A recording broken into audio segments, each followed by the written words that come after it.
Welcome back to Classic Audiobooks. I am Arthur Sterling. To help us grow this archive of ghost stories, please click subscribe and the bell icon. You are about to hear a true masterpiece of the genre. Oh, whistle, and I'll come to you, my lad, by M.R. James.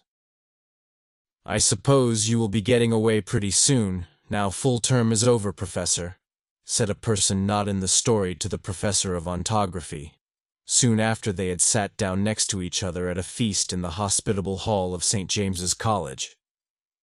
The professor was young, neat, and precise in speech. Yes, he said. My friends have been making me take up golf this term, and I mean to go to the East Coast. In point of fact, to Burnstow, I dare say you know it, for a week or 10 days, to improve my game. I hope to get off tomorrow. Oh, Parkins, said his neighbor on the other side. If you are going to Burnstow, I wish you would look at the site of the Templars' preceptory, and let me know if you think it would be any good to have a dig there in the summer. It was, as you might suppose, a person of antiquarian pursuits who said this. But since he merely appears in this prologue, there is no need to give his entitlements. Certainly, said Parkins the professor.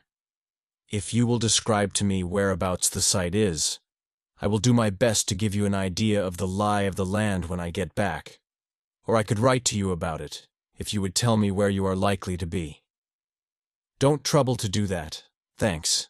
It's only that I'm thinking of taking my family in that direction in the long, and it occurred to me that, as very few of the English preceptories have ever been properly planned, I might have an opportunity of doing something useful on off days. The professor rather sniffed at the idea that planning out a preceptory could be described as useful. His neighbor continued. The site, I doubt if there is anything showing above ground, must be down quite close to the beach now. The sea has encroached tremendously, as you know, all along that bit of coast. I should think, from the map, that it must be about 3/4 of a mile from the Globe Inn, at the north end of the town. Where are you going to stay? Well, at the Globe Inn, as a matter of fact, said Parkins. I have engaged a room there. I couldn't get in anywhere else. Most of the lodging houses are shut up in winter, it seems, and as it is, they tell me that the only room of any size I can have is really a double-bedded one, and that they haven't a corner in which to store the other bed and so on. But I must have a fairly large room, for I am taking some books down, and mean to do a bit of work, and though I don't quite fancy having an empty bed, not to speak of two, in what I may call for the time being my study, I suppose I can manage to rough it for the short time I shall be there. Do you call having an extra bed in your room roughing it, Parkins? Said a bluff person opposite. Look here, I shall come down and occupy it for a bit. It'll be company for you. The professor quivered, but managed to laugh in a courteous manner. By all means, Rogers. There's nothing I should like better. But I'm afraid you would find it rather dull. You don't play golf, do you? No, thank heaven, said rude Mr. Rogers. Well, you see, when I'm not writing I shall most likely be out on the links. And that, as I say, would be rather dull for you, I'm afraid. Oh, I don't know. There's certain to be somebody I know in the place. But of course, if you don't want me, speak the word, Parkins. I shan't be offended.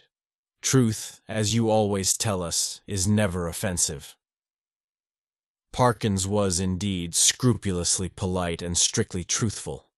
It is to be feared that Mr. Rogers sometimes practiced upon his knowledge of these characteristics. In Parkins's breast there was a conflict now raging, which for a moment or two did not allow him to answer. That interval being over, he said, Well, if you want the exact truth, Rogers, I was considering whether the room I speak of would really be large enough to accommodate us both comfortably, and also whether, mind, I shouldn't have said this if you hadn't pressed me, you would not constitute something in the nature of a hindrance to my work. Rogers laughed loudly. Well done, Parkins, he said. It's all right. I promise not to interrupt your work. Don't you disturb yourself about that. No, I won't come if you don't want me, but I thought I should do so nicely to keep the ghosts off." Here he might have been seen to wink and to nudge his next neighbor. Parkins might also have been seen to become pink. "I beg pardon, Parkins," Rogers continued. "I oughtn't to have said that. I forgot you didn't like levity on these topics." "Well," Parkins said, "as you have mentioned the matter, I freely own that I do not like careless talk about what you call ghosts. A man in my position," he went on, raising his voice a little, "cannot, I find, be too careful about appearing to sanction the current beliefs on such subjects. As you know, Rogers, or as you ought to know, for I think I have never concealed my views." "No, you certainly have not, old man," put in Rogers sotto voce. "I hold that any semblance, any appearance of concession to the view that such things might exist, is equivalent to a renunciation of all that I hold most sacred. But I'm afraid I have not succeeded in securing your attention." "Your undivided attention was what Dr. Blimber actually said," Rogers interrupted, with every appearance of an earnest desire for accuracy. "But I beg your pardon, Parkins. I'm stopping you. Mr. Rogers was wrong. Vide Dombey and Son, Chapter 7. "No, not at all," said Parkins. "I don't remember Blimber. Perhaps he was before my time. But I needn't go on. I'm sure you know what I mean." "Yes, yes," said Rogers, rather hastily. "Just so. We'll go into it fully at Burnstow or somewhere." In repeating the above dialogue, I have tried to give the impression which it made on me, that Parkins was something of an old woman, rather hen-like, perhaps, in his little ways. Totally destitute, alas, of the sense of humor, but at the same time dauntless and sincere in his convictions, and a man deserving of the greatest respect. Whether or not the reader has gathered so much, that was the character which Parkins had. On the following day, Parkins did, as he had hoped, succeed in getting away from his college, and in arriving at Burnstow. He was made welcome at the Globe Inn, was safely installed in the large double-bedded room of which we have heard, and was able before retiring to rest to arrange his materials for work in apple-pie order upon a commodious table, which occupied the outer end of the room, and was surrounded on 3 sides by windows looking out seaward. That is to say, the central window looked straight out to sea, and those on the left and right commanded prospects along the shore to the north and south, respectively. On the south you saw the village of Burnstow. On the north no houses were to be seen, but only the beach and the low cliff backing it. Immediately in front was a strip, not considerable, of rough grass, dotted with old anchors, capstans and so forth, then a broad path, then the beach. Whatever may have been the original distance between the Globe Inn and the sea, not more than 60 yards now separated them. The rest of the population of the inn was, of course, a golfing one, and included few elements that call for a special description. The most conspicuous figure was, perhaps, that of an ancien militaire, secretary of a London club, and possessed of a voice of incredible strength and of views of a pronouncedly Protestant type. These were apt to find utterance after his attendance upon the ministrations of the vicar, an estimable man with inclinations towards a picturesque ritual, which he gallantly kept down as far as he could out of deference to East Anglian tradition. Professor Parkins, one of whose principal characteristics was pluck, spent the greater part of the day following his arrival at Burnstow in what he had called improving his game, in company with this Colonel Wilson. And during the afternoon, whether the process of improvement were to blame or not, I am not sure, the Colonel's demeanor assumed a coloring so lurid that even Parkins jibbed at the thought of walking home with him from the links. He determined, after a short and furtive look at that bristling mustache and those incarnadined features, that it would be wiser to allow the influences of tea and tobacco to do what they could with the Colonel, before the dinner hour should render a meeting inevitable. I might walk home tonight along the beach, he reflected. Yes, and take a look. There will be light enough for that, at the ruins of which Disney was talking. I don't exactly know where they are, by the way, but I expect I can hardly help stumbling on them." This he accomplished, I may say, in the most literal sense, for in picking his way from the links to the shingle beach his foot caught, partly in a gorse root and partly in a biggish stone, and over he went. When he got up and surveyed his surroundings, he found himself in a patch of somewhat broken ground, covered with small depressions and mounds. These latter, when he came to examine them, proved to be simply masses of flints embedded in mortar and grown over with turf. He must, he quite rightly concluded, be on the site of the preceptory he had promised to look at. It seemed not unlikely to reward the spade of the explorer. Enough of the foundations was probably left at no great depth to throw a good deal of light on the general plan.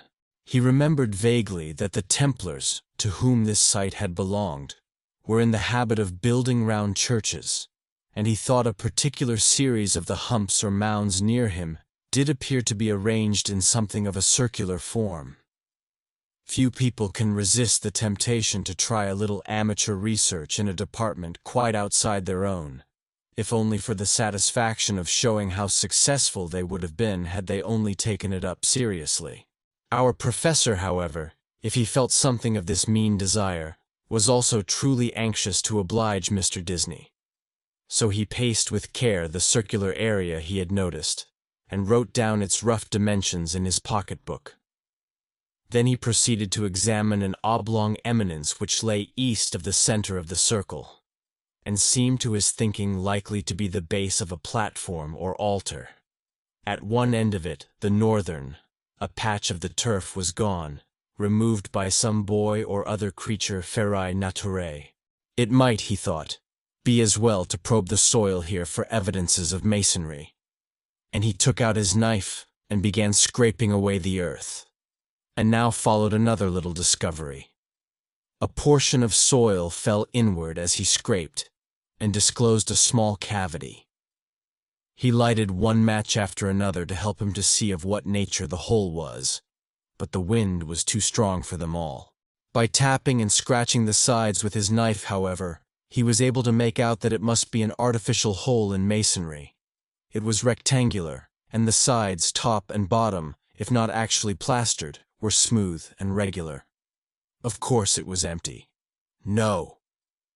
As he withdrew the knife, he heard a metallic clink, and when he introduced his hand, it met with a cylindrical object lying on the floor of the hole. Naturally enough, he picked it up, and when he brought it into the light, now fast fading, he could see that it, too, was of man's making. A metal tube about 4 inches long, and evidently of some considerable age. By the time Parkins had made sure that there was nothing else in this odd receptacle, it was too late and too dark for him to think of undertaking any further search. What he had done had proved so unexpectedly interesting that he determined to sacrifice a little more of the daylight on the morrow to archaeology. The object which he now had safe in his pocket was bound to be of some slight value at least, he felt sure. Bleak and solemn was the view on which he took a last look before starting homeward. A faint yellow light in the west showed the links, on which a few figures moving towards the clubhouse were still visible. The squat Martello Tower, the lights of Aldsey village, the pale ribbon of sands intersected at intervals by black wooden groinings, the dim and murmuring sea. The wind was bitter from the north, but was at his back when he set out for the globe. He quickly rattled and clashed through the shingle and gained the sand, upon which, but for the groinings which had to be got over every few yards, the going was both good and quiet. One last look behind, to measure the distance he had made since leaving the ruined Templar's church, showed him a prospect of company on his walk, in the shape of a rather indistinct personage, who seemed to be making great efforts to catch up with him, but made little, if any, progress. I mean that there was an appearance of running about his movements, but that the distance between him and Parkins did not seem materially to lessen. So at least Parkins thought, and decided that he almost certainly did not know him, and that it would be absurd to wait until he came up. For all that company, he began to think, would really be very welcome on that lonely shore, if only you could choose your companion. In his unenlightened days he had read of meetings in such places which even now would hardly bear thinking of. He went on thinking of them, however, until he reached home, and particularly of one which catches most people's fancy at some time of their childhood. Now I saw in my dream that Christian had gone but a very little way when he saw a foul fiend coming over the field to meet him. What should I do now, he thought, if I looked back and caught sight of a black figure sharply defined against the yellow sky, and saw that it had horns and wings? I wonder whether I should stand or run for it. Luckily, the gentleman behind is not of that kind, and he seems to be about as far off now as when I saw him first. Well, at this rate, he won't get his dinner as soon as I shall, and, dear me, it's within a quarter of an hour of the time now. I must run. Parkins had in fact very little time for dressing.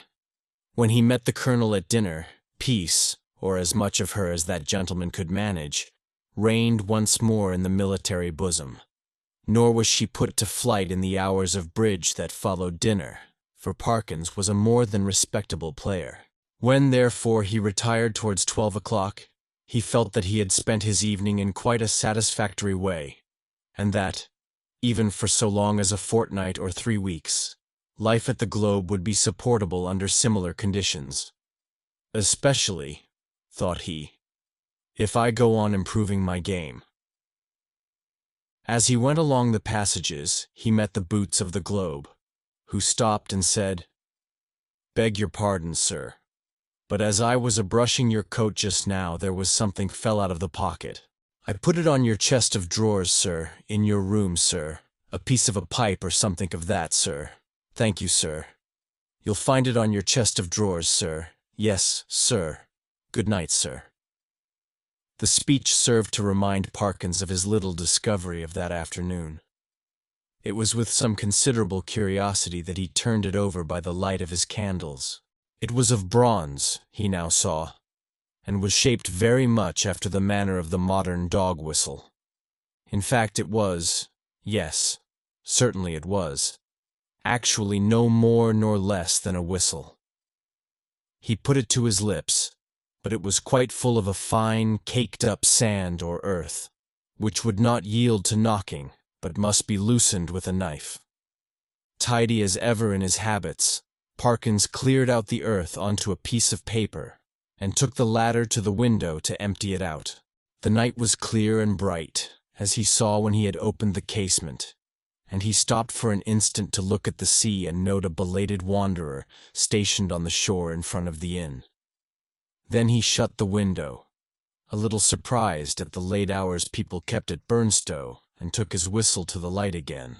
Why, surely there were marks on it, and not merely marks, but letters. A very little rubbing rendered the deeply cut inscription quite legible, but the professor had to confess, after some earnest thought, that the meaning of it was as obscure to him as the writing on the wall to Belshazzar. There were legends both on the front and on the back of the whistle. The one read thus, "Fle furbis fle." The other, "Quis iste qui venit." I ought to be able to make it out, he thought, but I suppose I am a little rusty in my Latin. When I come to think of it, I don't believe I even know the word for a whistle. The long one does seem simple enough. It ought to mean, "Who is this who is coming?" Well, the best way to find out is evidently to whistle for him.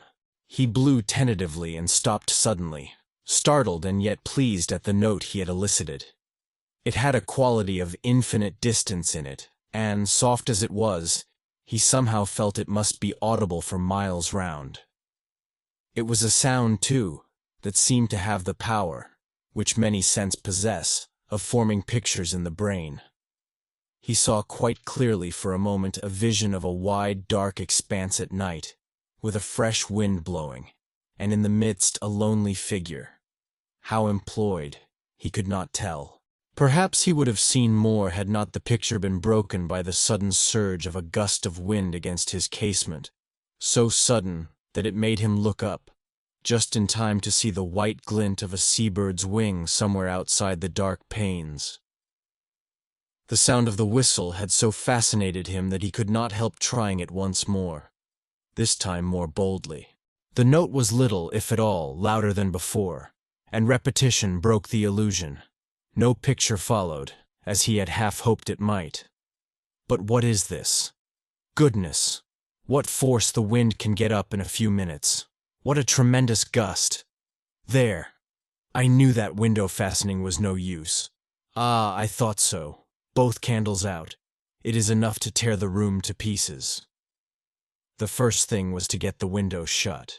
While you might count 20, Parkins was struggling with the small casement and felt almost as if he were pushing back a sturdy burglar, so strong was the pressure.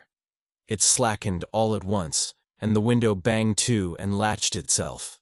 Now to relight the candles and see what damage, if any, had been done. No, nothing seemed amiss. No glass even was broken in the casement. But the noise had evidently roused at least one member of the household. The colonel was to be heard stumping in his stockinged feet on the floor above, and growling. Quickly as it had risen, the wind did not fall at once. On it went, moaning and rushing past the house, at times rising to a cry so desolate that, as Parkins disinterestedly said, it might have made fanciful people feel quite uncomfortable. Even the unimaginative, he thought after a quarter of an hour, might be happier without it.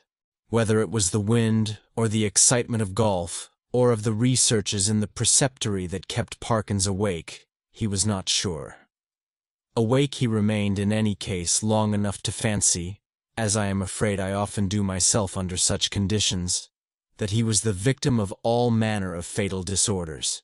He would lie counting the beats of his heart, convinced that it was going to stop work every moment, and would entertain grave suspicions of his lungs, brain, liver, etc., suspicions which he was sure would be dispelled by the return of daylight, but which until then refused to be put aside. He found a little vicarious comfort in the idea that someone else was in the same boat. A near neighbor, in the darkness it was not easy to tell his direction, was tossing and rustling in his bed too. The next stage was that Parkins shut his eyes and determined to give sleep every chance. Here again overexcitement asserted itself in another form, that of making pictures. Experto creed. Pictures do come to the closed eyes of one trying to sleep, and are often so little to his taste that he must open his eyes and disperse them. Parkins's experience on this occasion was a very distressing one. He found that the picture which presented itself to him was continuous. When he opened his eyes, of course it went, but when he shut them once more it framed itself afresh, and acted itself out again, neither quicker nor slower than before. What he saw was this: a long stretch of shore, shingle edged by sand, and intersected at short intervals with black groins running down to the water. A scene, in fact, so like that of his afternoon's walk, that in the absence of any landmark, it could not be distinguished therefrom. The light was obscure, conveying an impression of gathering storm, late winter evening, and slight cold rain. On this bleak stage at first, no actor was visible. Then, in the distance, a bobbing black object appeared. A moment more, and it was a man running, jumping, clambering over the groins, and every few seconds looking eagerly back. The nearer he came, the more obvious it was that he was not only anxious, but even terribly frightened, though his face was not to be distinguished. He was, moreover, almost at the end of his strength. On he came. Each successive obstacle seemed to cause him more difficulty than the last. "Will he get over this next one?" thought Parkins. "It seems a little higher than the others." Yes, half climbing, half throwing himself, he did get over, and fell all in a heap on the other side, the side nearest to the spectator. There, as if really unable to get up again, he remained crouching under the groin, looking up in an attitude of painful anxiety. So far, no cause whatever for the fear of the runner had been shown. But now, there began to be seen, far up the shore, a little flicker of something light-colored, moving to and fro with great swiftness and irregularity. Rapidly growing larger, it too declared itself as a figure in pale, fluttering draperies, ill-defined. There was something about its motion which made Parkins very unwilling to see it at close quarters. It would stop, raise arms, bow itself towards the sand, then run stooping across the beach to the water edge and back again, and then, rising upright, once more continue its course forward at a speed that was startling and terrifying. The moment came when the pursuer was hovering about from left to right only a few yards beyond the groin where the runner lay in hiding. After 2 or 3 ineffectual castings hither and thither it came to a stop, stood upright, with arms raised high, and then darted straight forward towards the groin. It was at this point that Parkins always failed in his resolution to keep his eyes shut. With many misgivings as to incipient failure of eyesight, overworked brain, excessive smoking, and so on, he finally resigned himself to light his candle, get out a book, and pass the night waking, rather than be tormented by this persistent panorama, which he saw clearly enough could only be a morbid reflection of his walk and his thoughts on that very day. The scraping of match on box and the glare of light must have startled some creatures of the night, rats or what not, which he heard scurry across the floor from the side of his bed with much rustling. Dear, dear, the match is out. Fool that it is. But the second one burnt better, and a candle and book were duly procured, over which Parkins pored till sleep of a wholesome kind came upon him, and that in no long space. For about the first time in his orderly and prudent life, he forgot to blow out the candle, and when he was called next morning at 8, there was still a flicker in the socket, and a sad mess of guttered grease on the top of the little table. After breakfast, he was in his room, putting the finishing touches to his golfing costume. Fortune had again allotted the colonel to him for a partner, when one of the maids came in. "Oh, if you please," she said. "Would you like any extra blankets on your bed, sir?" "Ah, thank you," said Parkins. "Yes, I think I should like one. It seems likely to turn rather colder." In a very short time, the maid was back with the blanket. "Which bed should I put it on, sir?" she asked. "What? Why, that one. The one I slept in last night," he said, pointing to it. "Oh, yes. I beg your pardon, sir, but you seem to have tried both of 'em. Leastways, we had to make 'em both up this morning." "Really? How very absurd," said Parkins. "I certainly never touched the other, except to lay some things on it. Did it actually seem to have been slept in?" "Oh, yes, sir," said the maid. "Why, all the things was crumpled and throwed about all ways, if you'll excuse me, sir. Quite as if anyone hadn't passed but a very poor night, sir." "Dear me," said Parkins. "Well, I may have disordered it more than I thought when I unpacked my things. I'm very sorry to have given you the extra trouble, I'm sure. I expect a friend of mine soon, by the way, a gentleman from Cambridge, to come and occupy it for a night or two. That will be all right, I suppose, won't it?" "Oh, yes, to be sure, sir. Thank you, sir. It's no trouble, I'm sure," said the maid, and departed to giggle with her colleagues. Parkins set forth, with a stern determination to improve his game. I am glad to be able to report that he succeeded so far in this enterprise that the colonel, who had been rather repining at the prospect of a second day's play in his company, became quite chatty as the morning advanced, and his voice boomed out over the flats, as certain also of our own minor poets have said, like some great Borden in a minster tower. "Extraordinary wind that we had last night," he said. "In my old home we should have said someone had been whistling for it." "Should you indeed?" said Parkins. Is there a superstition of that kind still current in your part of the country? I don't know about superstition, said the colonel. They believe in it all over Denmark and Norway, as well as on the Yorkshire coast. And my experience is, mind you, that there's generally something at the bottom of what these country folk hold to, and have held to for generations. But it's your drive, or whatever it might have been. The golfing reader will have to imagine appropriate digressions at the proper intervals. When conversation was resumed, Parkins said with a slight hesitancy, "Apropos of what you were saying just now, Colonel, I think I ought to tell you that my own views on such subjects are very strong.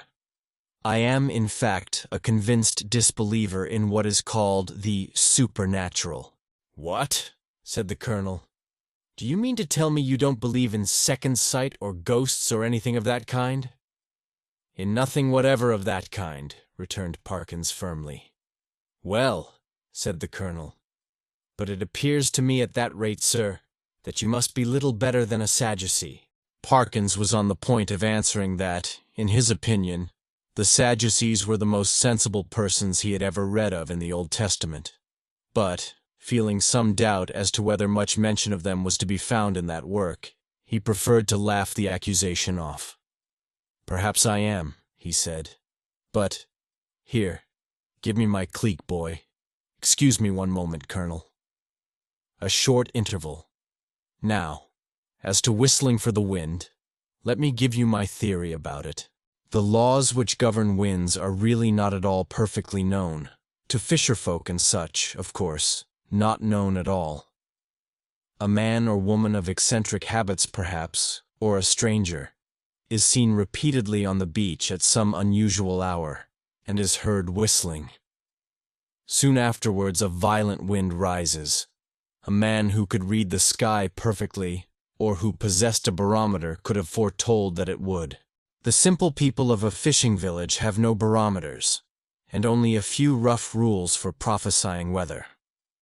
What more natural than that the eccentric personage I postulated should be regarded as having raised the wind, or that he or she should clutch eagerly at the reputation of being able to do so? Now take last night's wind. As it happens, I myself was whistling. I blew a whistle twice, and the wind seemed to come absolutely in answer to my call. If anyone had seen me—" The audience had been a little restive under this harangue, and Parkins had, I fear, fallen somewhat into the tone of a lecturer. But at the last sentence the colonel stopped. "Whistling, were you?" he said. "And what sort of whistle did you use? Play this stroke first." Interval. "About that whistle you were asking, Colonel. It's rather a curious one. I have it in my— No, I see I've left it in my room. As a matter of fact, I found it yesterday." And then Parkins narrated the manner of his discovery of the whistle, upon hearing which the colonel grunted, and opined that, in Parkins's place, he should himself be careful about using a thing that had belonged to a set of papists, of whom, speaking generally, it might be affirmed that you never knew what they might not have been up to. From this topic he diverged to the enormities of the vicar, who had given notice on the previous Sunday that Friday would be the feast of St. Thomas the Apostle, and that there would be service at 11 o'clock in the church. This and other similar proceedings constituted, in the colonel's view, a strong presumption that the vicar was a concealed papist, if not a Jesuit, and Parkins, who could not very readily follow the colonel in this region, did not disagree with him. In fact, they got on so well together in the morning that there was no talk on either side of their separating after lunch. Both continued to play well during the afternoon, or, at least, well enough to make them forget everything else until the light began to fail them. Not until then did Parkins remember that he had meant to do some more investigating at the preceptory. But it was of no great importance, he reflected. One day was as good as another. He might as well go home with the colonel. As they turned the corner of the house, the colonel was almost knocked down by a boy who rushed into him at the very top of his speed, and then, instead of running away, remained hanging on to him and panting. The first words of the warrior were naturally those of reproof and objurgation, but he very quickly discerned that the boy was almost speechless with fright. Inquiries were useless at first. When the boy got his breath, he began to howl, and still clung to the colonel's legs. He was at last detached, but continued to howl. "What in the world is the matter with you? What have you been up to? What have you seen?" said the two men. "Ow! I seen it wive at me out of the winder," wailed the boy, "and I don't like it." "What window?" said the irritated colonel. "Come, pull yourself together, my boy." "The front window it was, at the hotel," said the boy. At this point, Parkins was in favor of sending the boy home, but the colonel refused. He wanted to get to the bottom of it, he said. It was most dangerous to give a boy such a fright as this one had had, and if it turned out that people had been playing jokes, they should suffer for it in some way. And by a series of questions, he made out this story. The boy had been playing about on the grass in front of the globe with some others. Then they had gone home to their teas, and he was just going, when he happened to look up at the front window and see it a-wiving at him. It seemed to be a figure of some sort, in white as far as he knew. Couldn't see its face. But it wived at him, and it warn't a right thing. Not to say not a right person. Was there a light in the room? No, he didn't think to look if there was a light. Which was the window? Was it the top one or the second one? The second one it was, the big window what got two little ewns at the sides. "Very well, my boy," said the colonel after a few more questions. "You run away home now. I expect it was some person trying to give you a start. Another time, like a brave English boy, you just throw a stone. Well, no, not that exactly, but you go and speak to the waiter, or to Mr. Simpson, the landlord, and— yes, and say that I advised you to do so." The boy's face expressed some of the doubt he felt as to the likelihood of Mr. Simpson's lending a favorable ear to his complaint, but the colonel did not appear to perceive this, and went on. "And here's a sixpence. No, I see it's a shilling, and you be off home, and don't think any more about it." The youth hurried off with agitated thanks, and the colonel and Parkins went round to the front of the globe and reconnoitered. There was only one window answering to the description they had been hearing. "Well, that's curious," said Parkins. "It's evidently my window the lad was talking about. Will you come up for a moment, Colonel Wilson? We ought to be able to see if anyone has been taking liberties in my room." They were soon in the passage, and Parkins made as if to open the door. Then he stopped and felt in his pockets. "This is more serious than I thought," was his next remark. "I remember now that before I started this morning I locked the door. It is locked now, and what is more, here is the key." And he held it up. "Now," he went on, "if the servants are in the habit of going into one's room during the day when one is away, I can only say that, well, that I don't approve of it at all." Conscious of a somewhat weak climax, he busied himself in opening the door, which was indeed locked, and in lighting candles. "No," he said, "nothing seems disturbed, except your bed," put in the colonel. "Excuse me, that isn't my bed," said Parkins. "I don't use that one. But it does look as if someone had been playing tricks with it." It certainly did. The clothes were bundled up and twisted together in a most tortuous confusion. Parkins pondered. "That must be it," he said at last. "I disordered the clothes last night in unpacking, and they haven't made it since. Perhaps they came in to make it, and that boy saw them through the window, and then they were called away and locked the door after them. Yes, I think that must be it." "Well, ring and ask," said the colonel, and this appealed to Parkins as practical. The maid appeared, and, to make a long story short, deposed that she had made the bed in the morning when the gentleman was in the room, and hadn't been there since. No, she hadn't no other key. Mr. Simpson, he kept the keys. He'd be able to tell the gentleman if anyone had been up. This was a puzzle. Investigation showed that nothing of value had been taken, and Parkins remembered the disposition of the small objects on tables and so forth well enough to be pretty sure that no pranks had been played with them. Mr. and Mrs. Simpson furthermore agreed that neither of them had given the duplicate key of the room to any person whatever during the day. Nor could Parkins, fair-minded man as he was, detect anything in the demeanor of master, mistress, or maid that indicated guilt. He was much more inclined to think that the boy had been imposing on the Colonel. The latter was unwontedly silent and pensive at dinner and throughout the evening. When he bade good night to Parkins, he murmured in a gruff undertone, "You know where I am if you want me during the night." "Why, yes, thank you, Colonel Wilson, I think I do. But there isn't much prospect of my disturbing you, I hope. By the way," he added, "did I show you that old whistle I spoke of? I think not. Well, here it is." The Colonel turned it over gingerly in the light of the candle. "Can you make anything of the inscription?" asked Parkins as he took it back. "No, not in this light. What do you mean to do with it?" "Oh, well, when I get back to Cambridge I shall submit it to some of the archaeologists there and see what they think of it.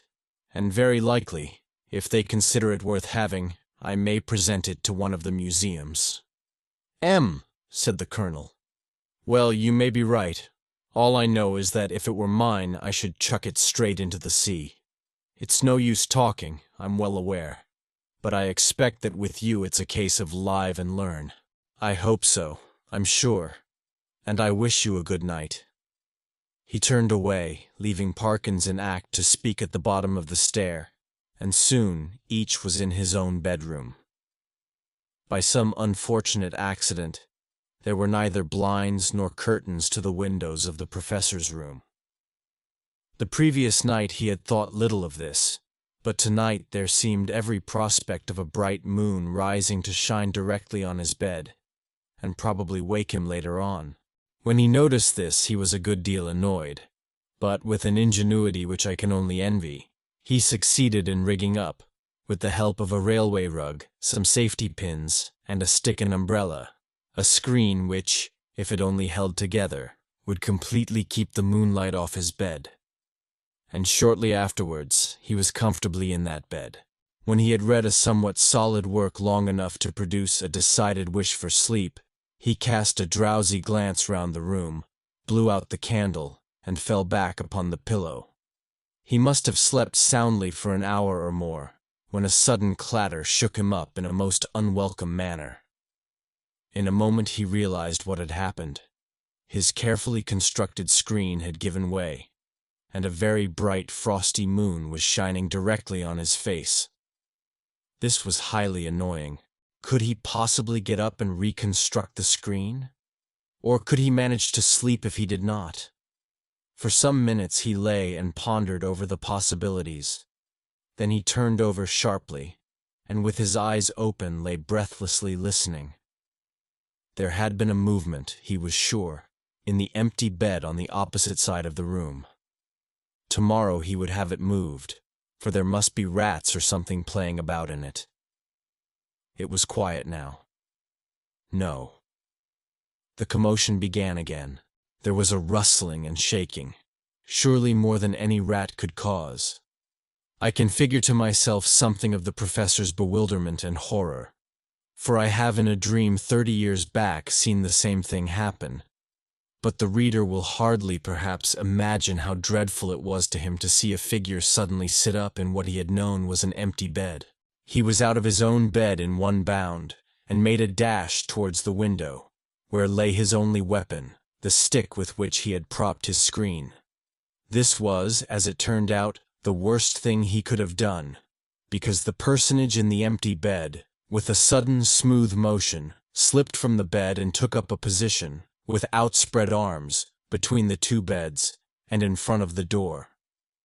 Parkins watched it in a horrid perplexity. Somehow, the idea of getting past it and escaping through the door was intolerable to him. He could not have borne, he didn't know why, to touch it. and as for its touching him, he would sooner dash himself through the window than have that happen. It stood for the moment in a band of dark shadow, and he had not seen what its face was like. Now it began to move, in a stooping posture, and all at once the spectator realized, with some horror and some relief, that it must be blind, for it seemed to feel about it with its muffled arms in a groping and random fashion. Turning half away from him, it became suddenly conscious of the bed he had just left, and darted towards it, and bent and felt over the pillows in a way which made Parkins shudder, as he had never in his life thought it possible. In a very few moments it seemed to know that the bed was empty, and then, moving forward into the area of light and facing the window, it showed for the first time what manner of thing it was. Parkins, who very much dislikes being questioned about it, did once describe something of it in my hearing, and I gathered that what he chiefly remembers about it is an intensely horrible face of crumpled linen. What expression he read upon it he could not or would not tell, but that the fear of it went nigh to maddening him is certain. But he was not at leisure to watch it for long. With formidable quickness it moved into the middle of the room, and, as it groped and waved, one corner of its draperies swept across Parkins's face. He could not, though he knew how perilous a sound was, he could not keep back a cry of disgust, and this gave the searcher an instant clue.